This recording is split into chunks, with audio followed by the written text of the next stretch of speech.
Bonsoir à tous. Nous rendons grâce à Dieu de ce que nous venons de chanter à la gloire du Seigneur. D'abord, je voudrais saluer les serviteurs de Dieu, les candidats, les étudiants de notre mission, le peuple du Seigneur, parce que nous sommes la famille de Dieu. Amen. Il y a ici ce soir dans ma famille, ma tante, la Meuse, mes cousins, mes cousines, d'autres un peu parentés de loin. Mais nous pouvons dire que cela, c'est terrestre. Et la Bible nous parle d'une famille de Dieu. Amen. On parle des familles qui seront réunies dans les cieux. Et nous savons qu'un jour, par rapport à notre foi, nous serons unis ensemble, où il y aura un seul corps, où il y aura un seul peuple, il y aura un seul troupeau et un seul berger. Que Dieu soit béni. C'est une joie pour moi de me trouver parmi vous, cette invitation, par prêcher l'évangile. Ce n'est pas un fardeau, c'est une grâce du Seigneur, puisque le grand apôtre Saint Paul pouvait dire que Dieu lui avait fait la grâce d'être ministre de l'évangile. Nous sommes les témoins pour notre part, pour les serviteurs de Dieu par rapport au ministère de la parole, mais nous sommes tous des disciples du Seigneur et nous voulons répandre le royaume de Dieu avant que le Seigneur ne vienne enlever son Église. Alors je voudrais ici ce soir introduire cette réunion par rapport à la parole, parce que la parole ne soit pas seulement un enseignement, mais une expérience vécue dans notre vie. Dans la parole, il faut qu'elle percute notre cœur. Il faut que notre foi ait pour résultat l'obéissance. Et ce qui apporte tout cela, c'est la parole de Dieu sur laquelle est fondée notre foi.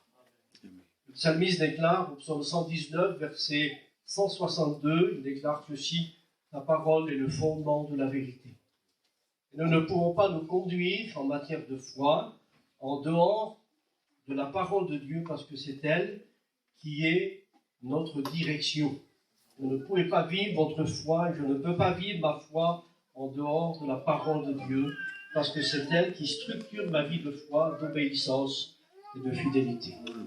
Que Dieu soit béni. Alors, je voudrais lire avec vous, en introduction de cette réunion, cette soirée, le livre de l'Apocalypse au chapitre 1 et verset 19, pour ceux qui ont la parole de Dieu. Et nous savons que l'Apocalypse est un livre prophétique. Si nous lisons le premier chapitre, jusqu'au chapitre 4, il est question de l'Église, et c'est ce que l'apôtre Jean écrit au chapitre 1, verset 4, aux 7 églises qui sont en Asie, que la grâce et la paix vous soient données de la part de celui qui est, qui était et qui vient. Et si nous remarquons ce texte-là, il est dit de la part de celui qui est, qui était et qui vient. Nous avons ici un message adressé aux 7 églises de l'Asie mineure, c'est-à-dire en Turquie actuelle, où l'apôtre Saint Jean eut la révélation de l'Apocalypse sous l'empereur Domitien, et il fut emprisonné à cause de sa foi. On a cru d'arrêter Jean dans l'île de Patmos, qu'on appelait l'île du diable, et à partir de là, on avait cru de mettre fin à la vie de l'apôtre Jean. Mais le Seigneur, à cet endroit-là, lui a révélé les choses qui doivent arriver bientôt. Et les choses qui doivent arriver bientôt ne sont pas indexées au calendrier des hommes, mais au calendrier de Dieu. Amen. Alors je voudrais, avant d'introduire, lire ce texte d'Apocalypse chapitre 1, verset 19, où il est dit ceci: « Écris donc ce que tu as vu, ça c'est le passé, ce qui est le présent, et ce qui doit arriver ensuite. » Donc il y a 3 temps, et nous allons essayer de commenter ces 3 versets de l'Écriture pour savoir nous situer dans le temps. Parce que le temps où nous sommes est un temps fâcheux, est un temps où l'apôtre Saint Paul déclare: c'est le temps de se réveiller du sommeil. Il est temps de se réveiller. Pourquoi? parce que nous sommes là à l'aube de l'enlèvement de l'Église. Et je voudrais revenir au chapitre 1 du verset 4 où il est dit « De la part de celui qui est et qui était et qui vient, que la paix de Dieu soit avec vous. Que la paix du Seigneur soit avec chacun de vous ce soir, que ce soit homme, enfant, Église du Seigneur. De la part de celui qui est, qui était et qui vient, nous avons ici le tétragramme du nom de Dieu. » Qu'est-ce que cela veut dire, le tétragramme? Ça veut dire que pour la première fois en Apocalypse, il est question, eh bien, du nom divin, du nom de celui qui s'est révélé à Moïse dans le livre d'Exode, chapitre 3 et verset 14, où Moïse demandera à Dieu, mais si Israël ou les Hébreux me demandent quel est ton nom ou quel est le nom du Dieu qui t'envoie, tu diras, je suis, m'a envoyé vers vous. Et il est question ici du tétragramme, où Dieu se révèle comme étant le Dieu d'éternité. Il est question ici du verbe être, je suis. Tu diras, je suis, m'a envoyé vers vous. Et dans l'Apocalypse, au chapitre 1er, verset 4, il est question de la part de celui qui est, c'est-à-dire celui qui vit éternellement, qui n'a pas de commencement, qui n'a pas de fin. Et nous avons ici la révélation du tétragramme qu'on appelle du tétragramme qui compose les 4 lettres du nom divin, YHWH, qui signifie le nom de Yahweh ou le nom de Yahvé. Certaines traductions, excusez-moi de faire une petite parenthèse, certaines traductions traduisent le mot Jéhovah, mais le mot Jéhovah n'est pas le vrai nom de Dieu, parce que Dieu ne s'est jamais appelé Jéhovah. Ça c'est dans la traduction, eh bien, la traduction du Monde Nouveau, des témoins de Jéhovah, écrit en 1950, et une deuxième version fut écrite en 1962. Pourquoi je vous dis cela?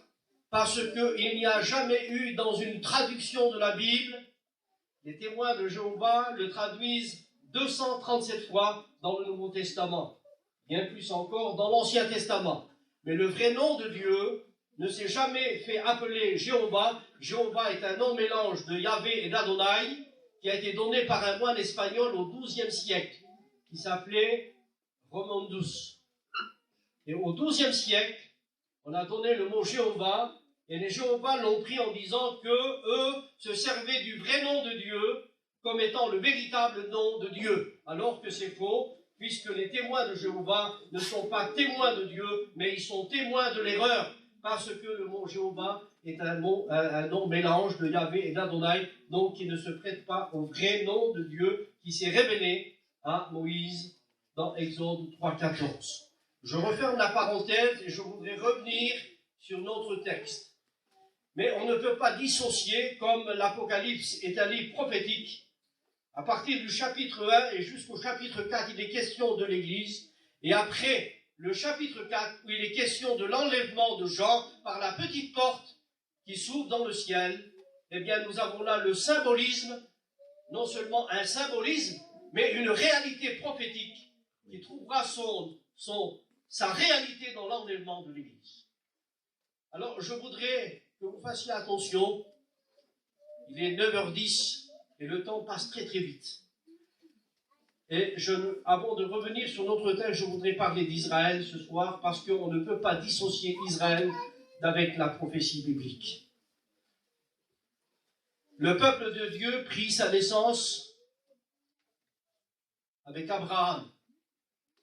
En Genèse, chapitre 12, où il est dit, Dieu va faire une promesse.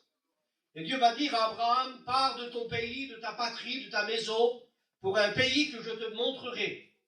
Et la Bible déclare qu'Abraham partit sans savoir où aller. Et la Bible déclare qu'à cause de sa foi et à cause de son obéissance, cela lui fut imputé à justice. Vous trouverez cela dans le livre des Hébreux. On va faire un peu d'histoire pour que nous nous situions dans la prophétie biblique.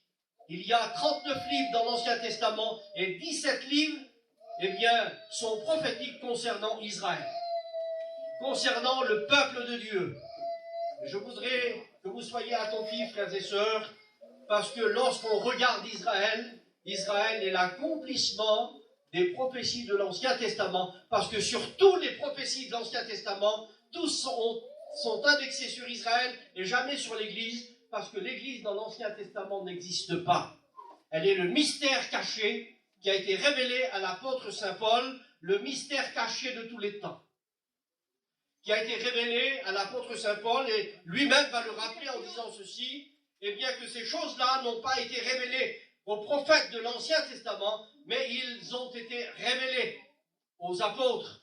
Ils m'ont été révélés, et Paul déclare, regardez quelle intelligence que j'ai du mystère de Dieu. Et ce mystère-là, ce n'est pas lui qui l'a révélé, mais il lui a été donné cette révélation par le moyen, justement comme les prophètes de l'Ancien Testament, eh bien par l'Esprit de Dieu. Parce que personne ne comprend les choses de Dieu si ce n'est par l'Esprit de Dieu, dit l'apôtre Saint Paul. Alors je voudrais parler ici d'Israël, parce que Israël, c'est la pierre de touche concernant l'accomplissement des prophéties de l'Ancien Testament. Et toutes les prophéties de l'Ancien Testament sont indexées sur Israël, jamais sur l'Église, pour bien faire la différence entre l'Église et entre Israël, le peuple de Dieu. Parce que vous n'ignorez pas qu'il y a un enseignement aujourd'hui qui circule de tous les temps. Il a circulé, je vais en parler ce soir, et puis demain soir, parce que nous allons faire une continuité de ce message prophétique concernant Israël et concernant l'Église. Parce que tout n'est pas mélangé dans la Bible. Chaque chose est à sa place. Et aujourd'hui, il y a un enseignement, il y en a qui ont quitté notre mission parce qu'ils ont pris cet enseignement qui a son fondement dans un père de l'Église qui s'appelle Saint Augustin, qui est né en 251 en Haute-Égypte et qui, vers la fin du IIIe siècle, eh bien, avait fondé l'enseignement de l'amillénariste. Et l'enseignement de l'amillénariste signifie qu'il n'y a pas de conversion d'Israël, qu'il n'y a pas de millénium, il n'y a pas de rétablissement ou de reconstruction du temple de Jérusalem, tel il est prophétisé dans l'Ancien Testament. Eh bien, l'enseignement de l'amillénariste signifie que Israël, que l'Église se substitue à Israël. C'est-à-dire qu'on appelle cela l'enseignement de la substitution ou l'enseignement du remplacement d'Israël, dans une continuité d'Israël. Donc l'Église, dans l'enseignement de Saint Augustin et de tous les pères de l'Église, sont une continuité de l'Église par rapport à Israël. Mais il y a, dans le temps de Dieu, dans la préscience de Dieu, une différence entre Israël et l'Église, le temple du Saint-Esprit. Que Dieu soit béni. Alors je voudrais revenir en arrière et je voudrais ici ce soir parler d'un homme qui était Frédéric le Grand, qui en 1740 monta sur le trône de Prusse, qui se situait en Allemagne, parce que l'Allemagne était séparée en continents ou en provinces, et il demanda et il posa la question à l'un de ses serviteurs, et il lui a dit ces paroles: peut-on me prouver que Dieu existe? Peut-on donner la preuve de l'existence de Dieu? Eh bien, un de ses serviteurs a pris la parole et il a dit: sire, les Juifs. Je voudrais vous rappeler ici ce soir que notre regard doit être fixé sur Israël, parce que la survivance du peuple de Dieu est un miracle dans le temps. La survivance du peuple de Dieu, le peuple hébreu, est un miracle dans le temps. Parce que la Bible déclare que le diable a juré de perdre ce peuple-là. Savez-vous pourquoi? Parce qu'il est prophétisé dans Genèse chapitre 3, verset 15, où Dieu déclare: je mettrai inimitié entre ta postérité et sa postérité, c'est-à-dire la postérité de la femme et la postérité de Satan, ou le diable. Mais Satan peut-il avoir une postérité? Eh bien, je voudrais vous rappeler ici ce soir que la postérité de Satan, c'est la descendance de Caïn, celui qui a été le meurtrier, celui qui tua son frère. Et la descendance ou la postérité de Satan se trouve aussi dans les descendants de Noé. Cham, la tribu qui a été maudite, le fils qui a été sous la malédiction de Dieu.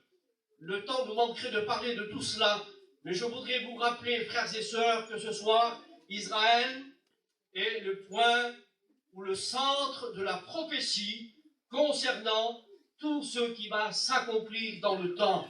Et je voudrais dire ceci, que la survivance du peuple de Dieu dans le monde est un miracle, car la Bible déclare dans le livre des Deutéronomes, vous pouvez le lire au chapitre 7 et verset 6, il est dit, car tu es un peuple saint, et Dieu t'a choisi pour que tu lui appartiennes entre tous les peuples. Dieu t'a choisi. Et l'élection de ce peuple de Dieu, l'élection du peuple hébreu, était la venue de Jésus-Christ. Prophétisé dans Genèse 3,15, la postérité de la femme t'écrasera la tête et tu lui blesseras le talon. Et nous savons que Jésus a été blessé au talon en sacrifiant sa vie, en portant le péché de tous les hommes. Et la Bible déclare, à ce moment-là, il y a un enseignement aussi de la part des théologiens catholiques qui disent que la postérité, eh bien, dont parlait Dieu était Marie, mais dans la prophétie, ce n'est pas Marie qui est en cause, mais c'est la postérité de la femme, et pas la femme en elle-même. Donc ce n'est pas Marie qui écrasa la tête du serpent, comme l'enseignent les docteurs catholiques ou les enseignants catholiques, mais c'est bien Jésus-Christ qui est mort à la croix du Calvaire et qui a dépouillé les dominations, les autorités, en triomphant d'elles par la croix. Et dans le texte étymologique, il est question dans le texte grec du mot apekdousamenos, qui signifie que Jésus-Christ, quand il a dépouillé les dominations, les autorités, en triomphant d'elles par la croix, il les a traînées dans le cortège triomphal de la croix. Voilà la pensée quand Jésus, ou l'apôtre Saint Paul déclare, il a dépouillé les dominations. Et dépouiller quelqu'un, ça veut dire que vous allez le dévêtir de son autorité. Vous allez, eh bien, le dévêtir de son autorité qu'il possède. Et la Bible déclare, c'est ce que Jésus a fait. Il a dépouillé les autorités, il en a triomphé d'eux par la croix. Il a détruit les principautés, les choses visibles, invisibles. Il les a abaissées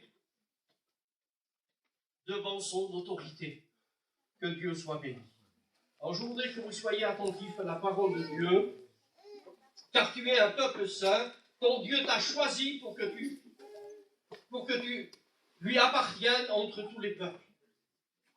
Et la Bible déclare que l'ordre que Dieu avait donné de détruire les Cananéens était fondé sur l'élection du peuple juif. Nous savons que le peuple juif est le peuple de l'élection. Vous lisez, les pasteurs, les chrétiens qui lisent la Bible déclare que le peuple de Dieu est le peuple de l'élection. Mais il y a une différence entre le mot élection pour Israël et le mot élection pour l'Église. Alors je voudrais vous rappeler ce soir, parce que la Bible nous enseigne, et nous voulons recevoir l'enseignement de la parole. Car la Bible déclare, Dieu est grand par sa puissance. Vous trouverez cela dans le livre de Job, chapitre 36, verset 22. Dieu est grand par sa puissance, qui peut enseigner comme lui? Et nous voulons nous laisser ce soir enseigner par lui. Il y a dans la hiérarchie de la divinité, il y a Dieu le Père et il y a Jésus-Christ son Fils. Et dans la hiérarchie de la divinité, il y a Jésus qui s'inscrit en deuxième plan dans cet enseignement. Vous trouverez cela dans l'évangile de Matthieu, chapitre 28, verset 19, où le Seigneur déclare « Allez par toutes les nations, faites des disciples et baptisant au nom du Père, du Fils et du Saint-Esprit. » Et Jésus déclare « Enseignez-leur tout ce que je vous ai prescrit. » Et Jésus, dans la hiérarchie de la divinité, Père, Fils, eh bien, il est dans cette deuxième catégorie. Ce n'est pas que Jésus est moindre que Dieu le Père, parce que la Bible déclare par l'apôtre Saint Paul, dans le livre des Colossiens, mais vous trouverez ça aussi dans Philippiens, qu'il n'a pas regardé son égalité avec Dieu, mais il s'est dépouillé. Et le dépouillement, ou renoncement à la gloire qu'il avait auprès de son Père, c'était pour venir accomplir le plan de Dieu, et justement accomplir cette prophétie de Genèse 3,15, où Jésus-Christ était le centre du plan de Dieu de toute éternité. Car en Apocalypse, il est dit, eh bien, que l'agneau de Dieu avait été prédestiné avant la fondation du monde et manifesté pour ceux qui croiraient. Il nous a élus, et l'Église que nous sommes, Dieu, dans sa préscience, nous a élus avant la fondation du monde pour ceux qui croiraient. Alors, il n'est pas question ici de la prédestination, parce que Dieu ne prédestine pas les hommes au salut, les uns et les autres à la perdition.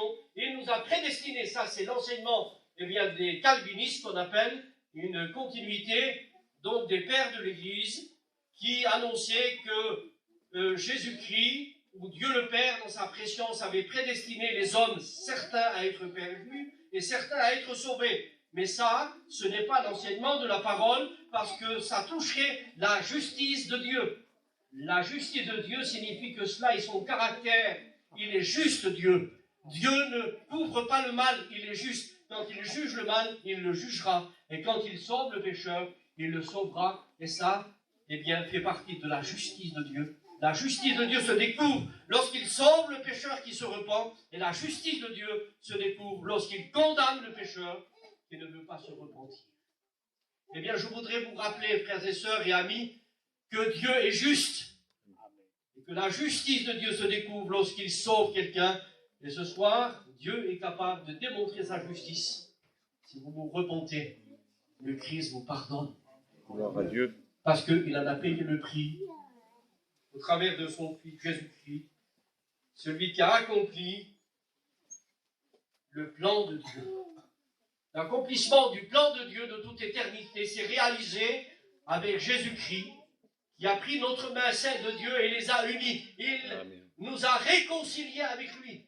Il a fallu un intermédiaire entre Dieu et les hommes, et cet intermédiaire s'appelle Jésus-Christ, selon l'évangile de Jean, chapitre 1, verset 18. Personne ne connaît Dieu, mais le Fils qui est dans le sein du Père, lui nous l'a fait connaître.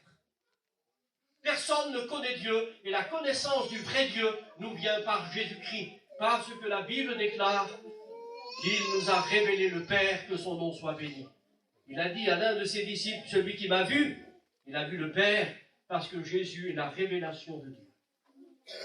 Alors on appelle ça, dans le langage biblique, on appelle ça, excusez-moi s'il vous plaît, je voudrais que vous fassiez silence, de Jésus et l'exégèse de Dieu. Parce qu'en dehors de Jésus, vous ne pouvez pas connaître Dieu. En dehors de Jésus, vous ne pouvez pas savoir qui est Dieu. Parce que la connaissance du vrai Dieu nous vient par Jésus-Christ. Jésus le rappelle dans Jean, chapitre 17, verset 3. « Or, la vie éternelle, c'est qu'ils te connaissent, toi, le seul vrai Dieu, et celui que tu as envoyé, à savoir Jésus-Christ. » Donc, le fondement de la foi qui sauve s'appelle Dieu et s'appelle Jésus. Il n'y a pas de salut en dehors de Dieu le Père et de Jésus-Christ. Et le Saint-Esprit, bien sûr, rend possible le salut que Dieu a préparé et qu'il a été accompli par Jésus-Christ. Que son nom soit béni. Je voudrais revenir sur notre texte, donc concernant Israël, avant de commenter le verset 19. Je vais passer, parce que l'heure tourne très très vite. Le but de ce choix, nous avons dit, de Dieu, c'est la bénédiction de tous les hommes au travers d'Abraham. Je te bénirai et je bénirai ta postérité. Et quand Abraham partit de Ur en Chaldée, c'est-à-dire l'Irak actuel, qui sont les ennemis d'Israël, eh bien, il est parti pour un pays qu'il ne savait pas, qu'il ne connaissait pas. Et la Bible déclare que cela lui fut imputé à justice. Qu'est-ce que cela veut dire? Il faut comprendre les Écritures. Un mot a tellement de l'importance. Et l'auteur aux Hébreux déclare que cela lui fut imputé à justice. Et le mot imputation, dans le sens étymologique, dans l'explication de ce mot-là, signifie prendre quelque chose de quelqu'un et le mettre sur le compte de quelqu'un d'autre. C'est ce que signifie le mot imputation. Eh bien, je voudrais vous rappeler, savez-vous, comment Dieu a justifié Abraham? Il a pris sa propre justice et il l'a mis sur le compte d'Abraham. Ça veut dire le mot imputation. Dieu a pris sa propre justice et il a justifié Abraham à cause de son obéissance. L'obéissance était le résultat de la foi d'Abraham. À cause de sa foi, cela lui fut imputé à justice. Chaque chrétien ici, eh bien, il y a l'imputation du Christ qui lui a été accordée. Savez-vous pourquoi? Et savez-vous comment? Parce que Jésus nous a revêtus de son innocence. Nous étions coupables, vous étiez coupables, j'étais coupable. Et la Bible déclare que Christ a pris notre place. et il nous a revêtus de son innocence, parce qu'il est sans péché. S'il y aurait eu une faille dans la vie de Jésus, ça aurait été terminé de chacun de nous. Personne n'aurait été sauvé, mais béni soit Dieu. Il a été trouvé innocent. Gloire à Dieu. Il est le seul qui n'a point commis de péché. Nous avons là l'enseignement de l'humanité parfaite de Jésus que nous découvrons dans la porte d'entrée du parvis, qui constituait la porte d'entrée du parvis, le blanc de son humanité parfaite. Personne, dit Jésus, dit le prince de ce monde, qui me convaincra, disait-il, de péché? Le prince de ce monde n'a rien en moi. Savez-vous ce qui rend l'homme vulnérable par rapport à Satan? C'est le péché. Mais Jésus était sans péché. Que son nom soit béni. Gloire à Dieu. Il a été le seul parfait, dans la bouche duquel il ne s'est point trouvé de fraude. Et c'est pour ça qu'il est le centre de notre rédemption. Il est le centre de mon salut. Il est le centre de votre salut. Que Dieu soit béni. La bénédiction de tous les hommes, elle était en Abraham, et la préparation de la venue du Messie se découvre justement dans la promesse que Dieu a faite à Abraham. Je te bénirai, et je bénirai ta postérité, et ta postérité sera comme le sable de la mer. Il y a une continuité de la promesse que Dieu fait dans Genèse 18, verset 18, au chapitre 20 et chapitre 22 et versets suivants de la Bible, verset 18 aussi, qui parle d'Isaac et de la bénédiction qui va passer par Jacob, qui a été le fondateur des 12 tribus d'Israël. Donc en Jacob, nous avons les 12 tribus constituées, où Dieu va faire la promesse, je te bénirai, ta postérité sera comme le sable de la mer, il dit ça à Abraham, et il dit à la continuité de sa postérité, à Isaac et à Jacob. Et il est dit, ta postérité sera non seulement comme le sable de la mer, mais elle sera comme les étoiles du ciel. Et nous avons là une double portée dans la prophétie que Dieu fait. Il y a là le salut non seulement d'Israël, mais le salut des païens. Que Dieu soit béni.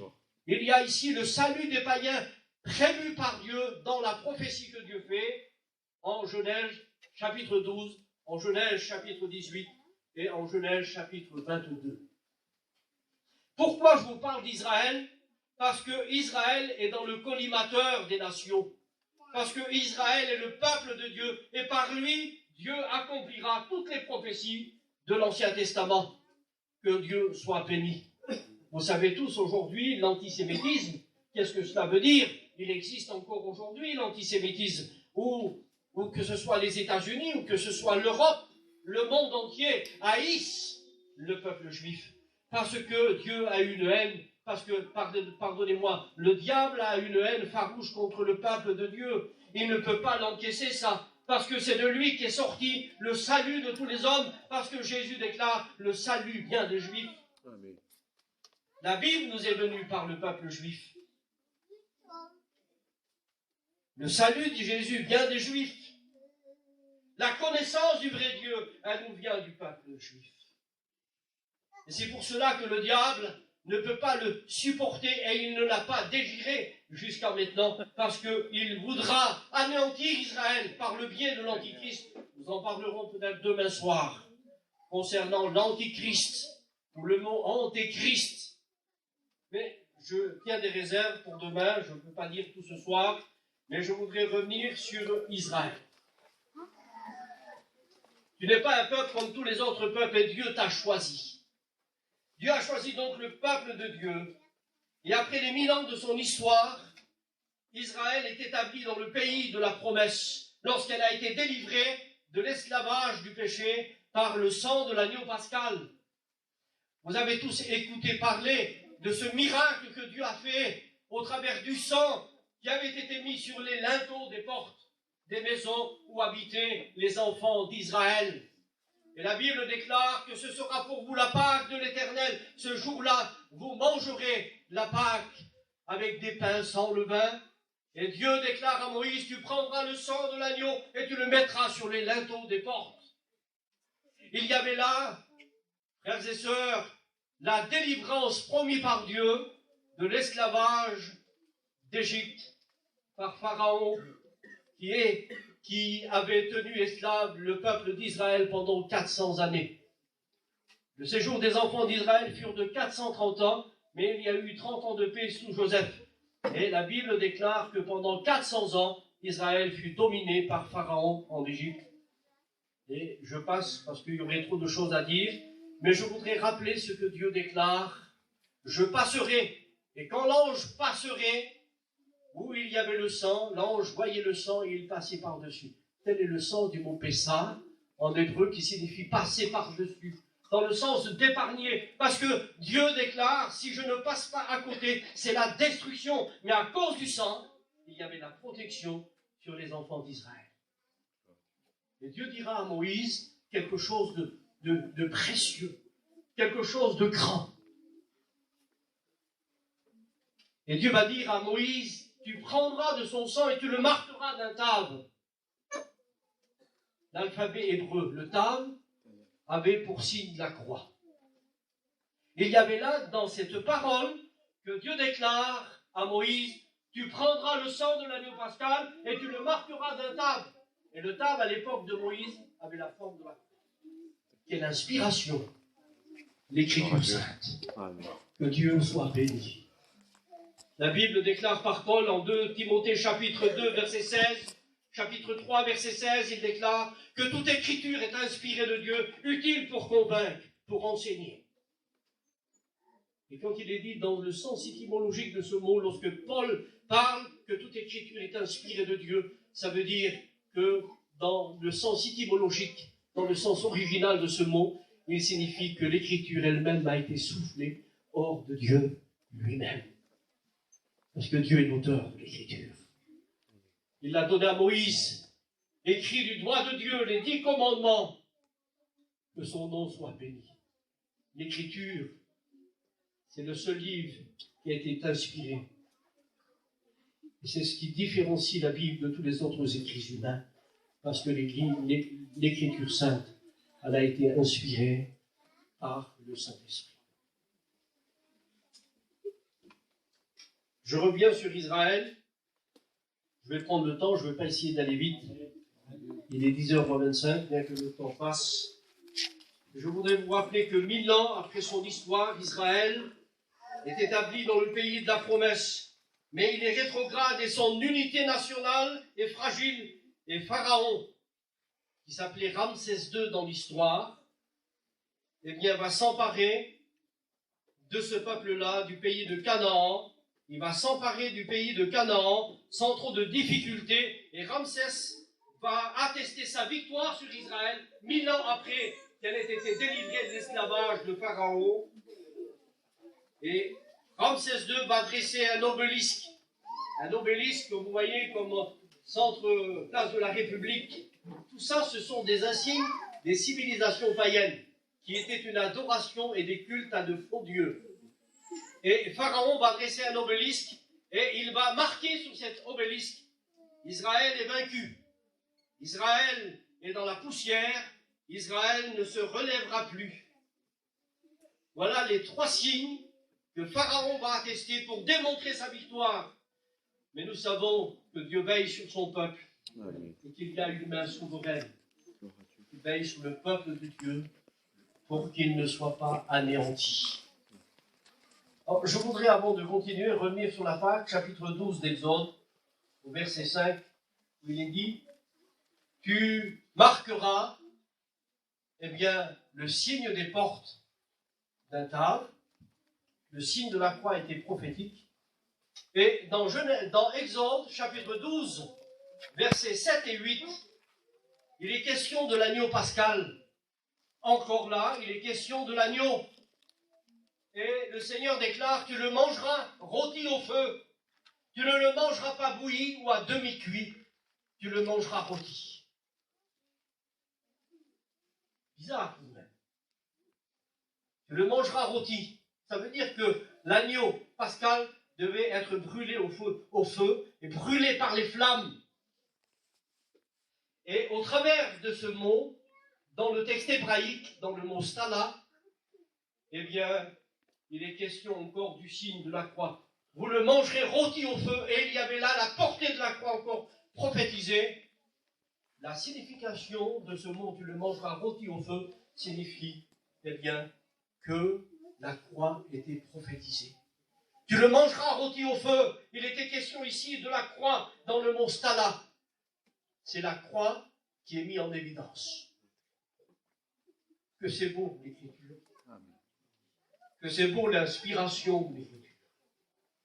Et c'est pour cela que notre foi en tant que chrétiens, nous ne pouvons pas la vivre en dehors de l'écriture. Vous ne pouvez pas vous conduire dans la foi selon vos idées.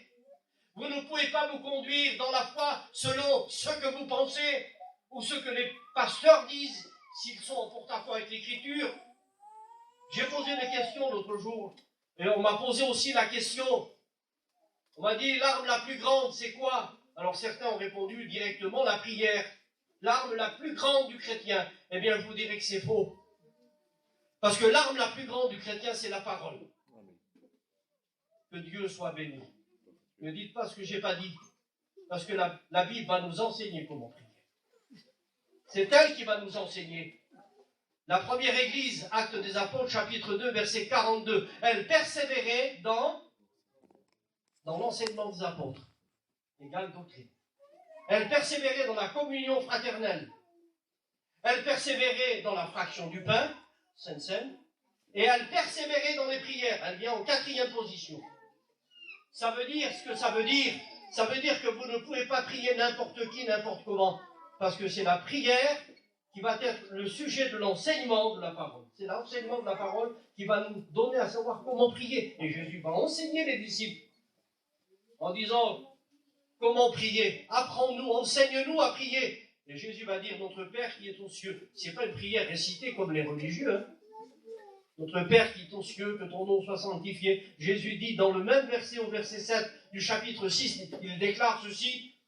Quand vous priez, ne faites pas comme les païens qui s'imaginent qu'à force de parole, ils seront exaucés. Mais voici comment vous devez prier. Notre Père qui est aux cieux, qui est Dieu? Parce qu'il y en a qui prient sans connaître Dieu. Qui est Dieu? Quelle est son identité? Quel est son nom? Comme nous avons dit tout à l'heure. Il faut le connaître, Dieu. On ne peut pas parler de quelqu'un et prier quelqu'un si on ne le connaît pas. Il y en a qui le connaissent de loin, mais la Bible nous enseigne à le connaître intimement. Il faut que nous le connaissions. Amen. Connaissez, dit le prophète Ésaïe, connaissons l'Éternel et cherchons à le connaître. Il y a une progression dans la connaissance.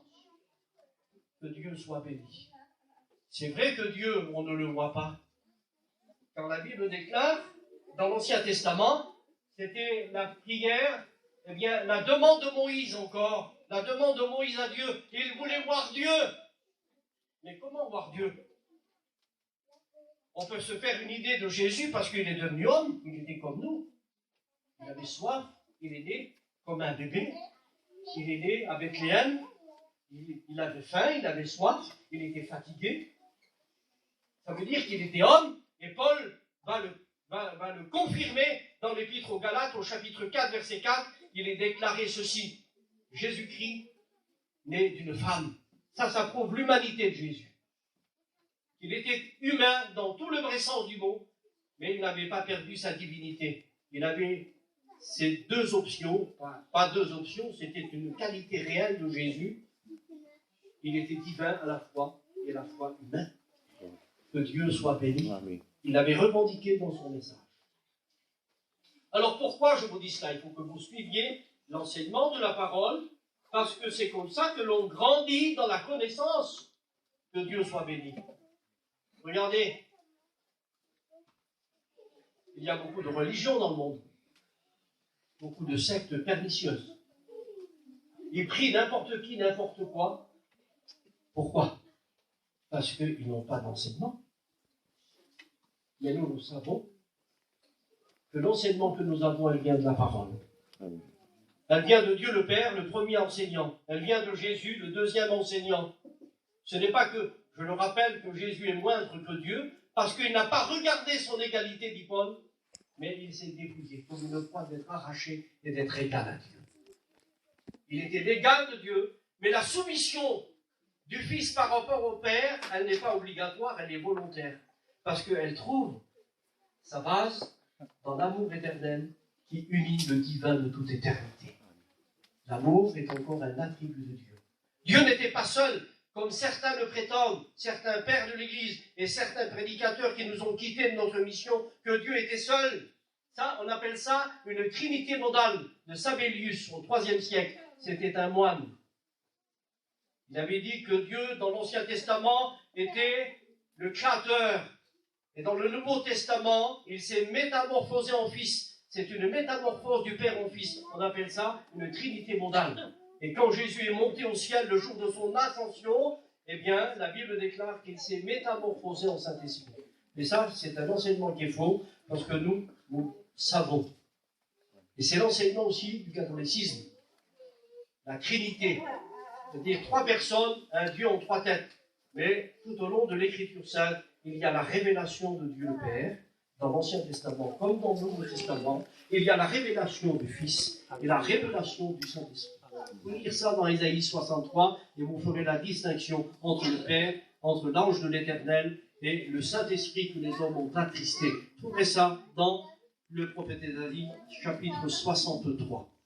Et je voudrais juste, pour attester ces choses, dans le livre de la Genèse, lorsque Dieu envoya sur Sodome et Gomorrhe, qu'est-ce qu'il avait envoyé? Du feu et du soufre. Du feu et du soufre. Et la Bible déclare, eh bien, que l'Éternel fit pleuvoir sur Sodome et Gomorrhe, de par l'Éternel, du feu et du soufre. Il y a ici 2 éternels. Les rabbins, les scribes, ne comprennent pas qu'il y a ici un doublé de l'Éternel. Ça veut dire qu'il y a le Père, qu'il y a le Fils, et la révélation de la personnalité du Saint-Esprit dans l'Ancien Testament comme dans le Nouveau Testament. Je referme la parenthèse et je voudrais revenir sur Israël. Je pense que vous suivez jusqu'à maintenant. Je vous ai dit tout à l'heure qu'on ne peut pas dissocier Israël de la prophétie biblique parce que la Bible a une application prophétique. Elle a une application spirituelle et une application historique. Alors, une application historique, spirituelle et prophétique. On ne peut pas dissocier ces 3 choses de la prophétie. Donc, si je vous parle d'Israël, c'est parce que Israël est l'accomplissement de toutes les prophéties de l'Ancien Testament, parce que l'Église n'est pas mentionnée, et nous allons faire la différence entre l'Église et Israël, et nous allons le faire demain soir, mais le temps ne nous est pas donné ce soir. Alors je continue en disant ceci.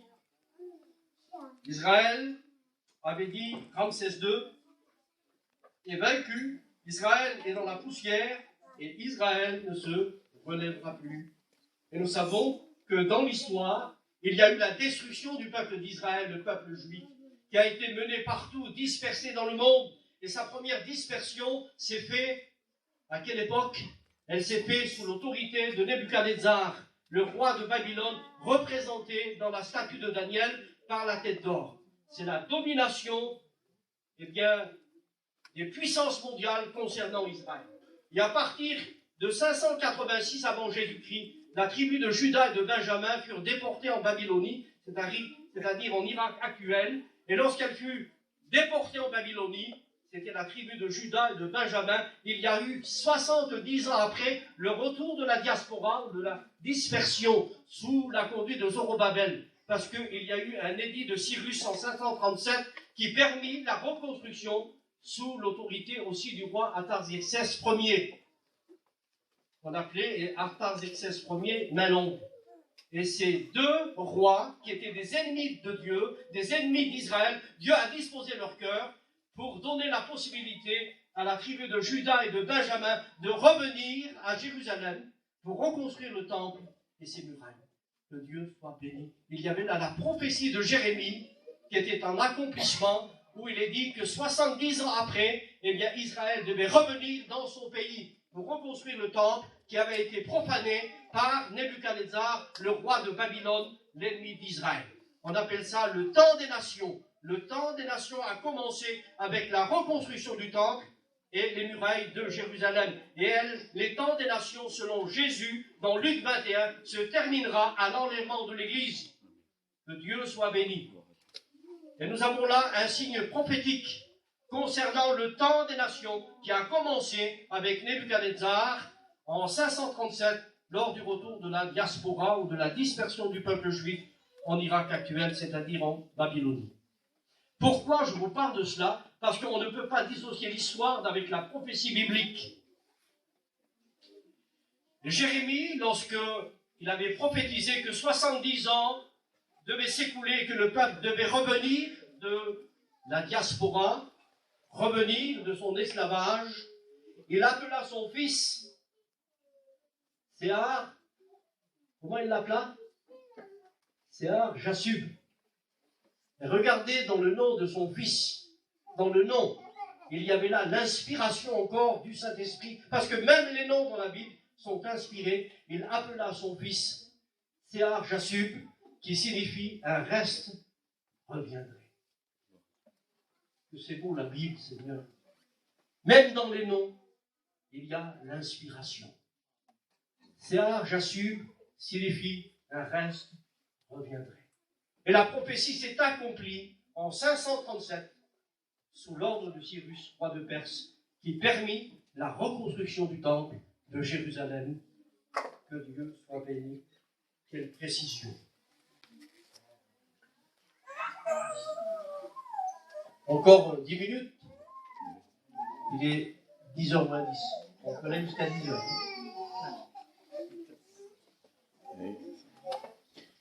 Vous savez que dans l'histoire, le temple fut profané avec... Alors, bon, si vous avez retenu. Dès qu'on va à l'école, on fait la réunion ensemble ce soir. La première domination du peuple d'Israël, alors, c'est passé comment et où et à quel moment? Il faut suivre. Parce que la Bible déclare qu'il ne faut pas être des auditeurs oublieux. Apocalypse chapitre 1, verset 3, il dit « Heureux celui qui lit et ceux qui entendent les paroles de la prophétie de ce livre et qui gardent les choses qui sont écrites, car le temps est proche. » Il ne faut pas être des auditeurs oublieux. Le Seigneur n'a pas dit « Heureux celui qui comprend », mais il a dit « Heureux celui qui lit », parce qu'on ne comprend pas tout ce que l'on dit des fois.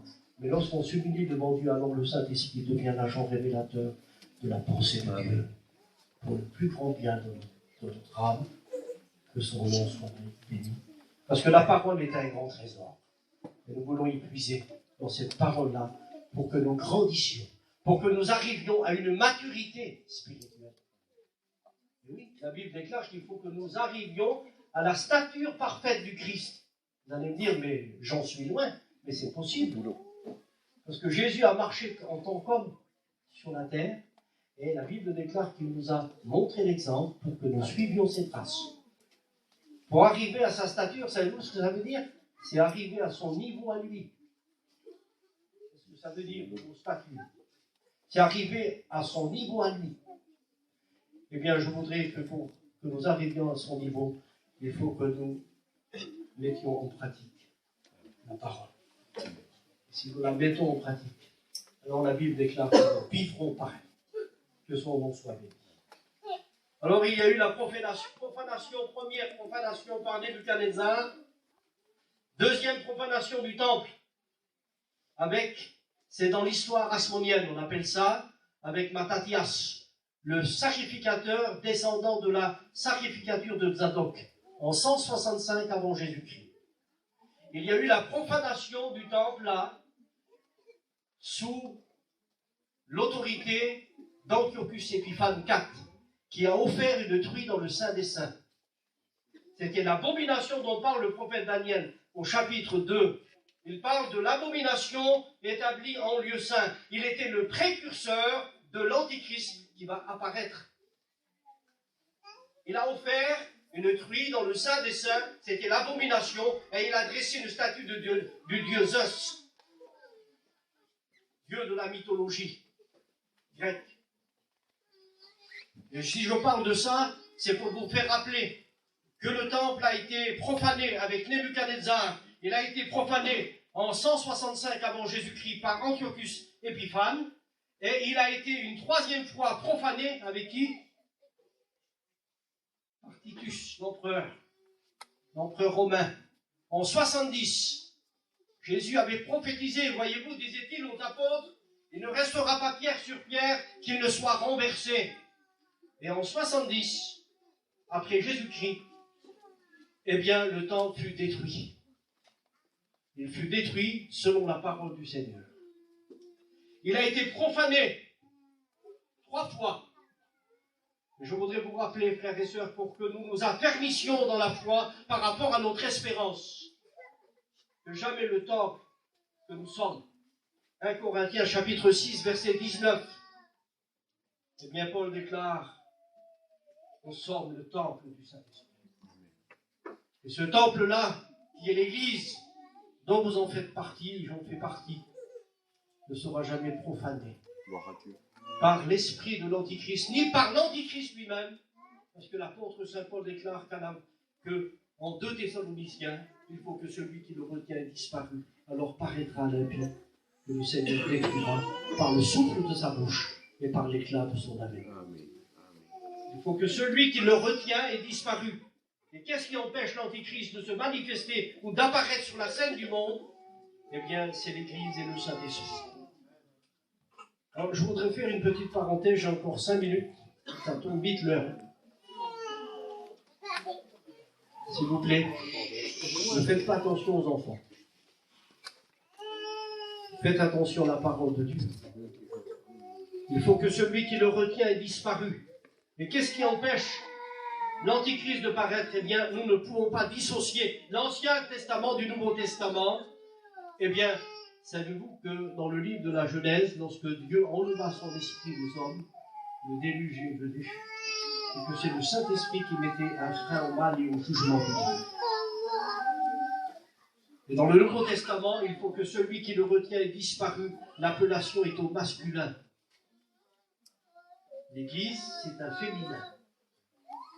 Eh bien, il faut que celui qui le retient ait disparu. Il n'est pas question de la disparition du Saint-Esprit, car le Saint-Esprit, dans sa personnalité, il est Dieu, et ça veut dire qu'il est omniprésent, qu'il est partout en même temps. Il a les mêmes attributs que Dieu le Père et que Jésus son Fils.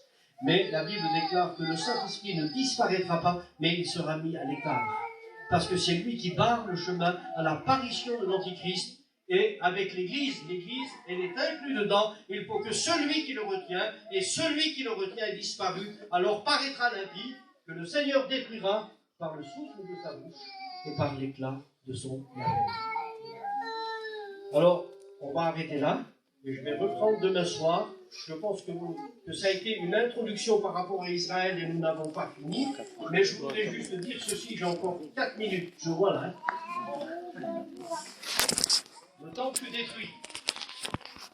En 70, il y a eu une dernière révolte en 132 avec Bar Korba, qui était un juif et qui se prenait pour le Messie. Parce que Jésus l'avait prophétisé qu'il y aurait des prophètes. Il y en a qui viendront en mon nom. Et l'apôtre Jean déclare, en parlant des antichrists, il a dit qu'il y a eu déjà plusieurs antichrists. Et par là, nous connaissons que c'est la dernière heure. Mais l'apôtre Jean va confirmer Jésus en disant que ceux qui sont venus avant le vrai Christ, eh bien, sont des antichrists et qu'ils ont agi avec l'esprit de l'antichrist. Jésus déclare à Israël, un autre viendra, il est bien précisé, un autre viendra en mon nom et vous le recevrez. Il viendra et se fera appeler Christ. Et l'apôtre Saint Jean va le confirmer dans sa première épître en disant, il y a eu plusieurs antichrists, mais il y a un antichrist qui vient. Donc, Jean confirme Jésus, parce qu'il n'y a pas de contradiction dans le Bible. Dans l'Ancien, dans le Nouveau Testament, la Bible ne se contredit pas, elle se complète par son interprétation.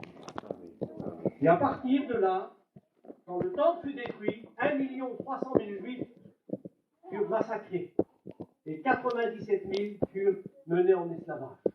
Et à partir de là, une minorité de Juifs ont resté à Jérusalem, et c'est pour cela qu'il y a le conflit aujourd'hui israélo-arabe, parce que les Arabes revendiquent la Palestine comme étant leur pays.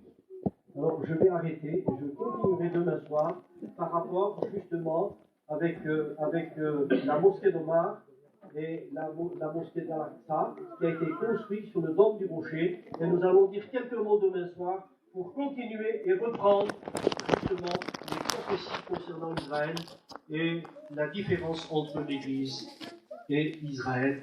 Nous allons en parler demain soir. Que Dieu soit béni. On peut se lever et remercier le Seigneur pour la parole de Dieu. On peut remercier le Seigneur. Nous te bénissons, Père. Nous te rendons gloire et grâce.